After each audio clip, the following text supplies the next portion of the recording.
Russia's Mach 5, I don't know what that's actually a picture of.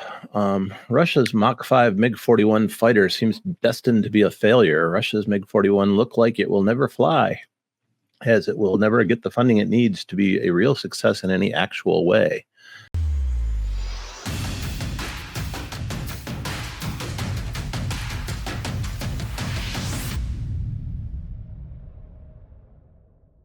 Is there a Russian fighter that can reach speeds of Mach 4 to Mach 5? That's what Russia wants for its sixth-generation MiG-41 fighter.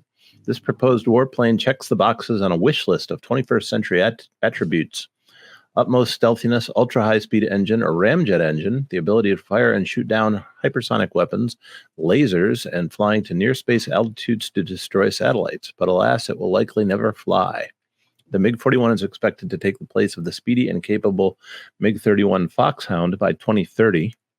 The first flight of the MiG-41 will be in 2025 if designers and engineers from McCoy and OKB have their way. The MiG-41 project is codenamed the PAK-DP, or Prospective Air Complex for Long-Range Interception. The proposed mega high-speed interceptor would easily enable air superiority over other fighters if its specifications can be believed, but this program is still in experimental research and development mode. It's a future technology demonstrator at best. Little public commentary has been offered by the manufacturer.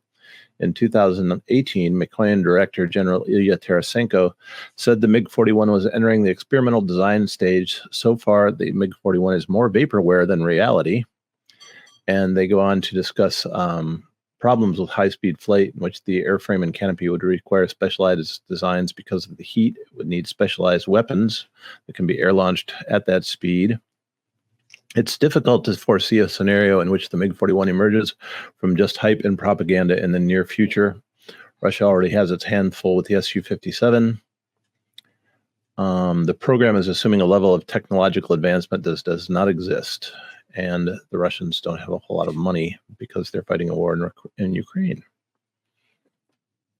Yeah, it always comes down to money, but the technology I thought was pretty cool. And that's why I wanted to talk about it, was because we just finished talking about GE's hypersonic engine. Yep. If the Russians or Chinese steal it, next thing you know, this thing's a reality, because the tech is, expensive and half the battle to develop. Going after hypersonic weapons, that's the buzzword today, is hypersonic weapons being air launched, and hypersonic weapons this and hypersonic weapons that. And we've talked about that with the MiG-31 using hypersonic missiles in the Ukraine war. But at the end of the day, it comes down to, you're fighting a war of attrition that's very expensive. People are embargoes against your country. So, trade is not what it used to be, and you don't have any buyers. This is just like the Su-75. The Su-75, they were like, oh, it's a clean sheet design, and we've got digital designs, and it's going to be here. But, we haven't seen anything. They haven't flown one yet. So this hasn't even made it that far. But if it did, shooting down satellites and shooting down other hypersonic weapons, that's pretty viable. Yeah, it sounds like they're not, you call it a fighter, but it looks like they're looking to create basically an interceptor, right? Yeah, MiG-31. Yeah, it's a new MiG-31. It's right. They want a really high, really fast flyer, not necessarily anything that's going to, be in any kind of turning fight. And I would argue the Russians have usually been pretty good at doing that. They got their stuff. They got a lot of high, fast flying stuff, compared to what we do. The MiG-31 is that weapon right now, and it's pretty old. Well, we just talked about that too, how they upgraded the MiG-31 and had all the GWAS stuff. And the question I have, though, is a non-stealthy, what kind of radar are you going to need for it to even take advantage of all that stuff, right? There's a lot of tech that you're going to have to develop alongside of it. That's true. But if you're, in the Maranosphere doing Mach 5, who's going to touch you? Forget about intercept and escort. Right? If that thing is coming at the carrier group, no, you're not.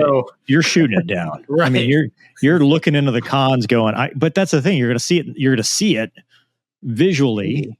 Maybe. Yeah. I mean, maybe you're above the cons at this point. Maybe. Yeah. Of course. And it's going so fast. I mean, yeah, the high fast flyer was always challenging. I mean, that was one of my last Red Air flights in the Hornet, if you want to call it high and fast. And I ran down 2 Super Hornets and gave them a bad day. So that's a tough one because I mean, as well as you know as well as I do, we were high fast. I can't even imagine Mach 5. That would take your timeline in 50 miles a minute. Yeah, that's wild. I mean. I don't even know what the timeline would look like, But like the guy said, it's vaporware right now, right? That's true. As far as we know. As far as we know, because we don't know. No. We don't know what they have. I mean, the Su-57 is kind of really all they have. That's next gen. That's actually flying. And really, what have we seen? So, I don't know. But it's cool tech, but it's at this point, it's just shallow intel on the MiG-41. It's mediocre levels of intelligence. Okay. I'll buy that.